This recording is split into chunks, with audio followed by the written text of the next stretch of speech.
Ever notice how one yawn turns into a classroom chorus? It's weird, it's sudden, and strangely contagious. But what is a yawn, really? And why can't we stop? Some said yawning helps us breathe in more oxygen. Sounds smart, but it's not true.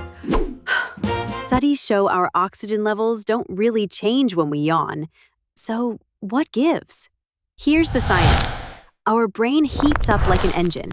A yawn, it's nature's built-in air conditioning, pulling in cool air to help the brain chill and function better. Yawning also acts like a brain reset. When we're drowsy or just waking up, it stretches facial muscles and sparks alertness. Think of it as a gentle mental switch on. Why do we yawn when someone else does? It's empathy at work. Our mirror neurons fire, syncing us with others. It's a sign of connection, not just sleepiness. So yawning isn't just about being tired. It cools the brain, boosts alertness, and even builds social bonds. A tiny action with a surprisingly big purpose.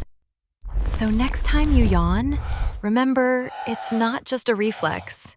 It's your brain saying, stay cool, stay sharp, stay connected.